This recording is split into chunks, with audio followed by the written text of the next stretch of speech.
அனைவருக்கும் வணக்கம். TNPSC group 1 examination announce பண்ணியிருக்கிறாங்க. அப்புறம் குரூப் 2 குரூப் 4 போன்ற தேர்வுகள் அறிவிக்கப்பட உள்ளன. அண்ட் ரொம்ப முக்கியமாக நம்முடைய போலீஸ் எக்ஸாமுக்கும் எக்ஸாம் அனௌன்ஸ் பண்ண போகிறாங்க. ஸோ எந்த எக்ஸாமாக இருந்தாலும் சரி, அதில் இருக்கக்கூடிய பொது அறிவு பகுதிகள், வரலாறு, புவியியல், அரசியல் அறிவியல், பொருளாதாரம் போன்ற பொது அறிவு பகுதிகள் பார்த்திங்கன்னா ஷார்ட்கட் முறையில் எப்படி ஞாபகம் வச்சுக்கலாம், முக்கியமான ஃபேக்ட்ஸ் அதை நம்ம இப்போ பார்க்குறோம். ஸோ நம்ம ஆன்லைன் ஆஃப்லைன் கிளாஸஸ் எல்லாமே கண்டக்ட் பண்ணுறோம். அது சம்பந்தமான இன்ஃபர்மேஷன்ஸ் எல்லாமே நம்ம டிஸ்கிரிப்ஷனில் கொடுத்துருக்குறோம். ஸோ இப்போ ரொம்ப முக்கியமாக வரலாறு. பொதுவாகவே விஜயும் அஜித்தும் பார்த்தீங்க அப்படின்னா ஒருத்தர் தோற்கடிப்பார்கள் அவருடைய திரைப்படங்களில். அதை வரலாறுல எப்படி நம்ம ரிலேட் பண்ணலாம் அப்படிங்கிறத ஃபர்ஸ்ட் பார்க்குறோம். பிற்கால சோழ பேரரசு கிபி 848, லேட்டர் சோழா டைனாஸ்டி 848, அஜித்தை விஜய் தோற்கடித்தார். அது அஜித் அப்படிங்கிறது என்ன அப்படின்னா அபராஜித் என்ற கடைசி பல்லவ மன்னன். அந்த அபராஜித் அப்படிங்கிற அஜித்தை தோற்கடிச்சது யாரு அப்படின்னா விஜயாலயன் என்ற சோழ மன்னன். இப்படித்தான் பிற்கால சோழ பேரரசு உருவாக்கப்பட்டது.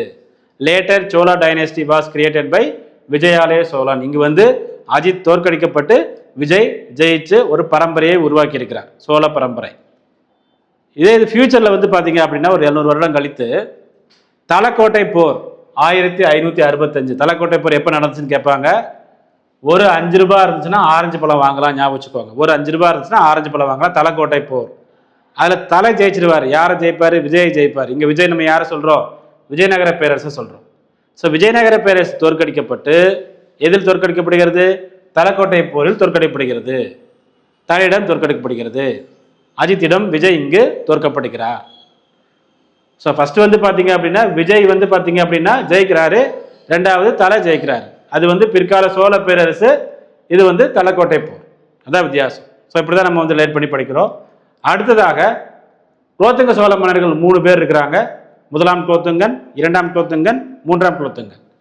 இவருடைய சிறப்பு பெயர் அடிக்கடி எக்ஸாம்ல கேட்பாங்க. சுங்கம் தவித்த சோழன் யாருடைய சிறப்பு பெயர், யாருடைய நிக் நேம்? முதலாம் குலோத்துங்கனா, இரண்டாம் குலோத்துங்கனா, மூன்றாம் குலோத்துங்கனா, நான்காம் குலோத்துங்கனா அப்படிலாம் கேட்பாங்க. வேற வேற பெயர்கள் இருக்குது அப்படின்னாலே நம்ம கண்டுபிடிக்கிறது கஷ்டம். எல்லாமே குலோத்துங்கன்னு இருக்கும். ஸோ அதுக்காக எளிமையான ஒரு ஐடியா சொல்கிறோம். முதலாம் குலோத்துங்கன் சுங்கம் தவித்த சோழன் என்று அழைக்கப்படுகிறார். இரண்டாம் குலோத்துங்கன் கிருமி கண்ட சோழன் என்று அழைக்கப்படுகிறார். மூன்றாம் குலோத்துங்கன் சோழ பாண்டியன் என்று அழைக்கப்படுகிறார். சோழ பாண்டியன் என்று அழைக்கப்படுகிறார். ஸோ சுங்கம் தவித்த சோழன் அப்படிங்கிறது முதல் லெட்டர் எஸ், ஞாபகம் வச்சுக்கோங்க. கிருமி கண்ட சோழன் முதல் லெட்டர் கே, ஞாபகம் வச்சுக்கோங்க. மூன்றாம் குலோத்துங்கன் இருக்கக்கூடிய சோழ பாண்டியன், அந்த சோழ பாண்டியன்ல முதல் லெட்டர் சி, ஞாபகம் வச்சுக்கோங்க. ஸோ 1 2 3 முதலாம் குலோத்துங்கன், இரண்டாம் குலோத்துங்கன், மூன்றாம் Kulothungan. S K C, SKC ஞாபகம் வச்சுக்கோ. அது என்ன சார் எஸ்கேசி? பெரிய பெரிய ஹோட்டலில் பார்த்தீங்க அப்படின்னா எஸ்கேசி, ஸ்வீட் காரம் காஃபி 50 ரூபான்னு சொல்லுவாங்க. ஒரு ஸ்வீட்டு, ஒரு காரம், ஒரு காஃபி, எஸ்கேசி 50 ரூபா. அந்த எஸ்கேசி ஞாபகம் வச்சுக்கோ. எஸ்ங்கிறது சுங்கம், கேங்கிறது கிருமி, சிங்கிறது சோழம், சோழ பாண்டியர். ஸோ அரசாங்க வேலையில் பார்த்தீங்கன்னா முக்கியமாக பார்த்தீங்கன்னா சென்னை போன்ற பகுதிகளில் ட்ரீட் வைங்கலாம் கேட்கணும். எஸ்கேசி வைங்கம்பாங்க. வேலைக்கு சேர்ந்தாலும் எஸ்கேசி வைங்கம்பாங்க, ரிட்டையர்ட் ஆனாலும் எஸ்கேசி வைங்கம்பாங்க, கல்யாணம் ஆனாலும் எஸ்கேசி வைங்கம்பாங்க, டைவர்ஸ் ஆனாலும் எஸ்கேசி வைங்கம்பாங்க. ஸோ அந்த எஸ்கேசிங்கிறது ரொம்ப ஃபேமஸான ஒன்று. எஸ்ங்கிறது சுங்கம், கேங்கிறது கிருமி, சிங்கிறது சோழ பாண்டியன். 1 2 3 இது குலோத்துங்க சோழருடைய சிறப்பு பெயர்களை எளிதில் ஞாபகம் வைத்துக் கொள்வதற்கான ஒரு ஷார்ட்கட் ஐடியா. அடுத்து சரி ஓகே, இப்போ அடுத்து ராஜராஜ சோழன் வரும். ராஜராஜ சோழன் 1011 தஞ்சை பெரிய கோயிலை கட்டியவர். நமக்கு எக்ஸாம்ல என்ன ரொம்ப முக்கியம்? மார்க் தான் முக்கியம். ஸோ மார்க் என்பது ராஜராஜ சோழனின் சிறப்பு பெயர்களை எளிதில் தெரிந்து வைத்துக் கொள்வதற்கான ஒரு ஷார்ட்கட் ஐடியா. அதில் மார்க்ல எம் அப்படிங்கிறது மும்முடி, ஏ அப்படிங்கிறது அருண்மொழி, ஆர் அப்படிங்கிறது ராஜகேசரி, கே அப்படிங்கிறது காந்தலூர் சாலை களமருந்தருளிய, காந்தலூர் சாலை களமருந்தருளிய. மார்க் MARK, மும்முடி, அருண்மொழி, ராஜகேசரி, காந்தலூர் சாலை களமருந்தருளிய. காந்தலூர் சாலைங்கிறது கேரளாவிற்கு அருகில் இருக்கக்கூடிய ஒரு இடம். அங்கே போய் சண்டை போட்டிருப்பாரு. அதெல்லாம் அப்படி ஒரு பெயர் ராஜராஜ சோழனுக்கு இருந்துச்சு. ஸோ ராஜராஜ சோழன் தானே. அப்போ ராஜேந்திர சோழனுக்கு என்ன பெயர்? ராஜேந்திர சோழன் மிகவும் வலிமை வாய்ந்த ஒரு கப்பற்படையை வைத்திருந்தவர். Strongest navy. எக்ஸாம் அடிக்கடி கேட்பாங்க. அவர் இந்தியாவில் மேலே இருக்கக்கூடிய மாநிலமான கங்கையில போய் சண்டை போட்டிருப்பாரு. அதனால அவரை கங்கை கொண்டான் அப்படிங்கிறாங்க. வெளி மாநிலம் மட்டுமல்லாமல் வெளிநாடு கடாரம்லும் போய் சண்டை போட்டிருப்பாரு. கடாரம்னா மலேசியா, அதனால அவரை கடாரம் கொண்டான் அப்படிங்கிறாங்க. எல்லா இடங்கள்லையும் போய் முடிச்சு விட்டுறாரு, அதனால முடி கொண்டான் அப்படிங்கிறாங்க. அவர் மிக சிறந்த ஒரு அறிவாளிங்கிறதுனால ஒரு பண்டித சோழன் அப்படிங்கிறாங்க.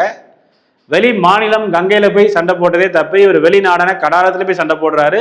எல்லா தப்பையும் செஞ்சுட்டு நான் பெரிய உத்தமன் அப்படிங்கிறார். உத்தம சோழன் என்றும் அவரை அழைக்கிறார்கள். ஸோ கங்கை கொண்டான், கடாரம் கொண்டான், பண்டித சோழன், முடிகொண்டான், உத்தம சோழன். கங்கை என்றாலே ராஜேந்திர சோழன் தான், வலிமை வாய்ந்த கப்பற்படையை வைத்திருந்தவர். அடுத்து இது ஒரு பல்லவ மன்னன். 2 சோழ மன்னர்கள் ஒரு 2-3 பேர் பார்த்தா. இப்ப பல்லவ மன்னர்கள் பார்க்கலாம். மகேந்திரவர்ம பல்லவன், சித்திரகாரப்புலி, விசித்திர சித்தன், சேத்தகிரி, மத்தவிலாச பிரசனன், சத்தியசித்தன், சத்ருமல்லன், போத்தரையன். ஸோ இது எல்லா சிறப்பு பெயர்களும் நீங்க வந்து பாத்தீங்கன்னா ஒரு முறை வாசித்து பாருங்கள். சித்திரகாரப்புலி, விசித்திர சித்தன், சேத்தகிரி, மத்தவிலாச பிரசனன், சத்தியசித்தன், சத்ருமல்லன், போத்தரையன். அனைத்து பெயர்களையும் உச்சரிக்கும் பொழுது ஒரு எழுத்து பொதுவாக இருக்கும். என்ன எழுத்து? இத் என்ற எழுத்து. ஒரு சிலர் சி அப்படிம்பாங்க.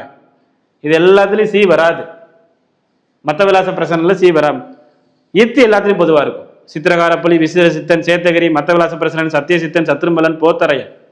இத்து என்று உச்சரிக்கும் பொழுது வந்தால் அது வந்து மகேந்திரவர்ம பல்லவனின் சிறப்பு பெயர். அப்புறம் குணபரன் குடைவரை கோயில் கட்டும் முறையை இவர் அறிமுகம் செய்தார். குணபரன் என்பது ஒரு சிறப்பு பெயர். ஸோ கூ அப்படிங்கிற எழுத்து குணபரன். குடைவரை கோயில் கட்டும் முறை அதுவும் கூ அப்படிங்கிற எழுத்து. மகேந்திரவர்ம பல்லவனை பொறுத்தளவு இத் மற்றும் கு என்ற 2 எழுத்துக்களை தெரிந்து வைத்துக் கொள்ளுங்கள். அவர் தொடர்பான அனைத்து விஷயங்களும் எளிதில் அறிந்து கொள்ளலாம். சித்திரகாரப்புலி, விசித்திர சித்தன், சேத்தகிரி, மத்தவிலாச பிரசன், சத்தியசித்தன், சத்ருமல்லன், போத்தரையன், குணபரன், கொடுமையான மலை கல்வெட்டு. அதுதான் மகேந்திரவர்ம பல்லவன். வேற எதுவும் கேட்கப்பட்டாங்க. ஓகே, அடுத்து இன்னொரு பல்லவ மன்னன் இருக்கிறாரு, 2ஆம் நரசிம்மவர்மன். இவர் வந்து பாத்தீங்கன்னா நிறைய கோயிலா கட்டுவாரு. ஸோ இவர் வந்து பாத்தீங்க அப்படின்னா ராஜசிம்மன், வாத்திய வித்யாதரன், ஆகம பிரியன், சங்கர பக்தன். ராஜசிம்மன், வாத்திய வித்யாதரன், ஆகம பிரியன், சங்கர பக்தன். இந்த ராஜா வந்து வித்யாவிடம் பிரியமாகவும் பக்தியாகவும் இருந்தாரு. ராஜா வித்யாவிடம் எப்படி இருந்தாரு? பிரியமாகவும் பக்தியாகவும் இருந்தாரு. ராஜாங்கிறது ராஜசிம்மன், வித்யாங்கிறது வாத்திய வித்யாதரன், பிரியம்ங்கிறது ஆகம பிரியன், பக்திங்கிறது சங்கர பக்தன். ஸோ நிறைய கோயிலா கட்டுவாரு. வித்யா கூட கோயிலா சுத்துறாரு, ஞாபகம் வச்சுக்கோங்க. 2ஆம் நரசிம்மவர்மன் காஞ்சி கைலாசநாதர் கோயிலெல்லாம் இவர் தான் கட்டினார். ஓகே, நம்ம பல்லவ மன்னர் பார்த்தோம். இது பார்த்து பாண்டிய மன்னர் சடையவர்மன் குலசேகர பாண்டியன். அதாவது 2ஆம் பாண்டிய பேரரசை 12ஆம் நூற்றாண்டு அந்த காலத்துல வந்து பாத்தீங்கன்னா ஸ்ரீ வல்லபன் தோற்றுவிப்பார். அப்புறம் 4 முக்கியமான மன்னர்கள் வருவாங்க. சடையவர்மன் குலசேகர பாண்டியன், மாரவர்மன் சுந்தர பாண்டியன், சடையவர்மன் சுந்தர பாண்டியன், மாரவர்மன் குலசேகர பாண்டியன். 4 பேர் இருப்பாங்க. ஸோ அதில் வந்து first Sadayavarman Kulasekara Pandian. So shortcut idea வந்து எஸ்ஆர்எம் காலேஜ் கேள்விப்பட்டிருப்பீங்க. எஸ்ஆர்எம் பாரிவேந்தர்னாலே சடையவர்மன் குலசேகர பாண்டியன் வச்சுக்கோ. அதுல எஸ் என்பது சதுர்வேதி மங்கலம், ஆர் என்பது ராஜகம்பீரர், எம் என்பது மெய்கீர்த்தி. சதுர்வேதி மங்கலம், ஆறுங்கிறது ராஜகம்பீரர், எம்ங்கிறது மெய்கீர்த்தி. மெய்கீர்த்தி என்பது என்னன்னு கேட்பாங்க, ஒரு கல்வெட்டின் முகவுரை, பிரியாம்பிள் ஆஃப் அன் இன்ஸ்கிரிப்ஷன், அதுதான் நம்ம மெய்கீர்த்தின்னு சொல்லி சொல்றோம். ஸோ இந்த மாதிரி ஷார்ட்கட் ஐடியான்னு சொல்லி அனைத்து சப்ஜெக்ட், எக்கனாமிக்ஸ், பாலிட்டி எல்லாத்தையும் நம்ம வச்சிருக்கிறோம். ஸோ இதுக்குண்டான பிடிஎஃப் வந்து நான் என்ன பண்றேன் அப்படின்னா டிஸ்கிரிப்ஷன்ல எங்களோட டெலிகிராம் லிங்க்ல நான் கொடுக்குறேன். அண்ட் எங்களுக்கு மொபைல் அப்ளிகேஷன் இருக்கு, அதில் நம்ம ஷார்ட்கட் ஐடியா வந்து பார்த்தீங்கன்னா அது ஒரு இதுவாகவே நம்ம சேல் பண்ணுறோம். அப்புறம் ஒரு கொஸ்டின் ₹1 அப்படிங்கிற மாதிரி வந்து பார்த்தீங்கன்னா மொபைல் அப்ளிகேஷன் நம்ம வந்து பண்ணுறோம். எல்லாமே அந்த டிஸ்கிரிப்ஷனில் கொடுக்குறோம். வரக்கூடிய எக்ஸாம்ஸில் வந்து எந்த ஒரு சப்ஜெக்டாக இருந்தாலும் பயப்பட வேண்டாம், ஷார்ட்கட் ஐடியாவில் படிக்கலாம் அப்படிங்கிறதுக்கு முழு உத்தரவாதம் கொடுக்குறோம். அடுத்தடுத்த வீடியோக்களில் வந்து பார்த்தீங்கன்னா அனைத்து சப்ஜெக்டில் இருக்கக்கூடிய அனைத்து இன்ஃபர்மேஷனையும் ஷார்ட்கட் ஐடியா மூலமாக கற்றுத்தருவதற்கு நீங்கள் வந்து எங்கள் நடராஜ் யூடியூப் சேனலை ஃபாலோ பண்ணுங்கள். நன்றி, வணக்கம்.